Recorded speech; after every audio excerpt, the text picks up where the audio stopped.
সাধারণকালের সপ্তদশ সপ্তাহ শুক্রবার। মহাচার্য আলফোনসো মারিয়া লিগ্রি।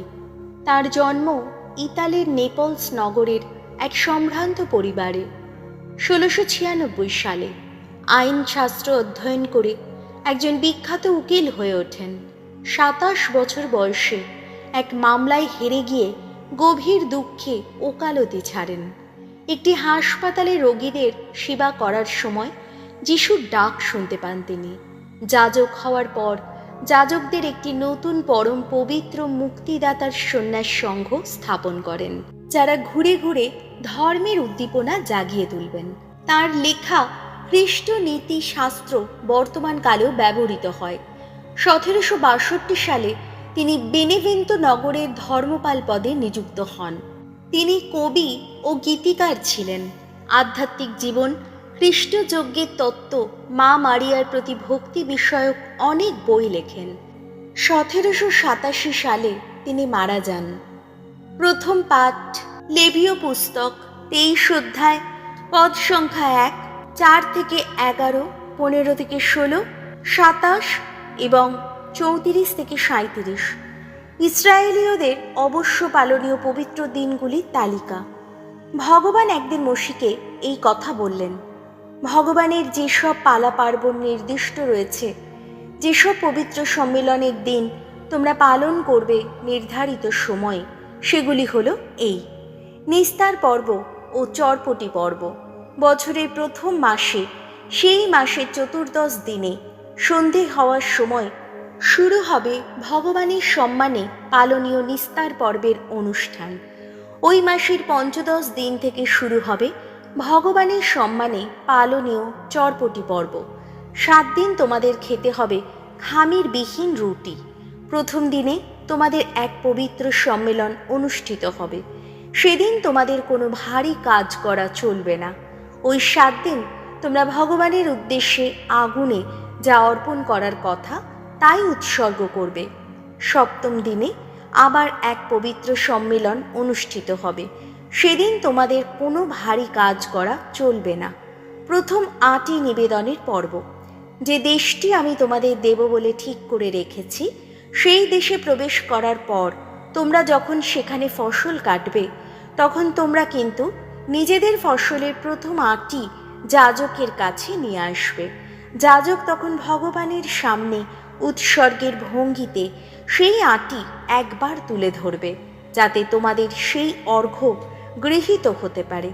যাজক বিশ্রামবাড়ির পরের দিনটিতেই সেই আটি তুলে ধরে উৎসর্গ ক্রিয়া সম্পন্ন করবে। সপ্তাহ সপ্তকের পর্ব। সেই বিশ্রামবাড়ির দিনটির পরের দিন থেকে, অর্থাৎ যেদিন তোমরা আটি তুলে ধরে উৎসর্গ ক্রিয়া সম্পন্ন করার জন্যে শস্যের একটি আটি নিয়ে আসবে, সেই দিনটি থেকেই গুনে গুনে পুরো 7টি সপ্তাহ যেতে দেবে তোমরা। তার মানে সপ্তম বিশ্রামবাড়ির দিনটির পরের দিনটি পর্যন্তই মোট 50টি দিন গুনবে তোমরা। আর তখন তোমরা ভগবানের কাছে নতুন শস্য নৈবেদ্য উৎসর্গ করবে। প্রায়শ্চিত্ত দিবস। বছরের সপ্তম মাসের 10ম দিনটি হবে প্রায়শ্চিত্ত দিবস। সেদিন তোমাদের এক পবিত্র সম্মেলন অনুষ্ঠিত হবে।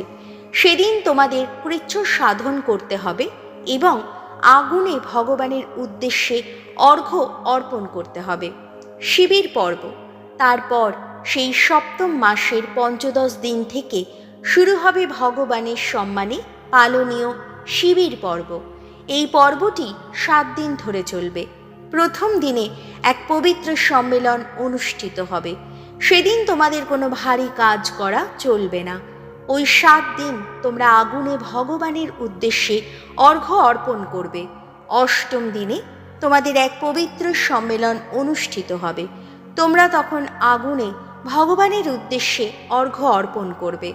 সেদিন তোমরা এক মহা সমাবেশে মিলিত হবে। তাই সেদিন তোমাদের কোনো ভারী কাজ করা চলবে না। ওই পর্বগুলিই তো ভগবানের সেই সব নির্দিষ্ট পালা পার্বণ, যে পালা পার্বণে ভগবানের উদ্দেশ্যে আগুনে অর্ঘ্য অর্পণ করার জন্যে তোমরা সকলের জন্যে পবিত্র সম্মেলনের ব্যবস্থা করবে। সেই সম্মেলনে যত পূর্ণাহুতির পশু ও যত ফসলে নৈবেদ্য, সাধারণ যত যজ্ঞের পশু ও ঢেলে দেওয়া যত তরল অর্ঘ্য, যেদিন যা উৎসর্গ করার কথা সেই দিন তাই উৎসর্গ করতে হবে। প্রভুর বাণী, শাম সঙ্গীত ধুয়ো।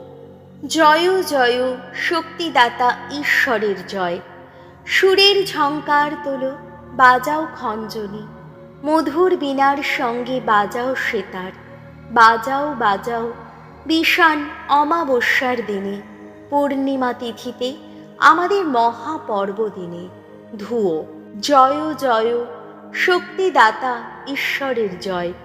এ তো ইসরায়েলের পালনীয় বিধি, যাকবের ঈশ্বর যিনি, এ তো তাঁর আপন আদেশ।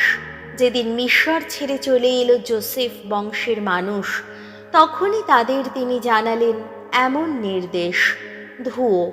জয় জয় শক্তিদাতা ঈশ্বরের জয়। যেন কোনো বিদেশি দেবতা তোমার ঘরের মধ্যে না পায় আসন, তুমি যেন প্রণত না হও বিজাতীয় কোনো দেবতার চরণে। তোমার আপন ঈশ্বর এই যে আমি ভগবান, আমি তো মিশর থেকে তোমাকে এখানে এনেছি। ধুয়ো। জয় জয় শক্তিদাতা ঈশ্বরের জয়। বাণী বন্দনা। জয় জয় প্রভুর জয়। প্রভুর বাণী থাকে চিরদিন, থাকে চিরকাল। সেই বাণী আর অন্য কিছুই নয়, তোমাদের কাছে প্রচারিত সেই মঙ্গল সমাচার। জয় জয় প্রভুর জয়।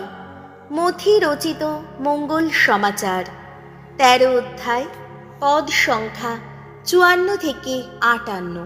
নাজারেথে অস্বীকৃত যিশু। যিশু একদিন নিজের শহরে এলেন। সেখানকার সমাজ গৃহে তিনি লোকদের এমনভাবে উপদেশ দিতে লাগলেন যে সকলে অবাক হয়ে বলতে লাগলো, এত জ্ঞান আর এমন সব অলৌকিক কাজ করার শক্তি ও পেল কোত্থেকে? ও কি সেই ছুতরের ছেলে নয়? ওর মায়ের নাম কি মারিয়া নয়? আর ওর ভাইয়ের নাম কি যাকব, যোসেফ, শিমন আর জুদা নয়? ওর বোনেরাও কি সবাই আমাদের এখানে নেই? তবে এত কিছু ও পেল কোত্থেকে? তার প্রতি তারা কেমন যেন বিরূপ হয়ে উঠল। তখন যিশু তাদের বললেন, প্রবক্তা শুধু নিজের দেশে নিজের পরিজনদের কাছে অসম্মানিত হন। আর তার প্রতি লোকদের এমন অবিশ্বাস দেখে তিনি সেখানে বেশি অলৌকিক কাজও আর করলেন না। প্রভু যীশু খ্রিস্টের মঙ্গল সমাচার।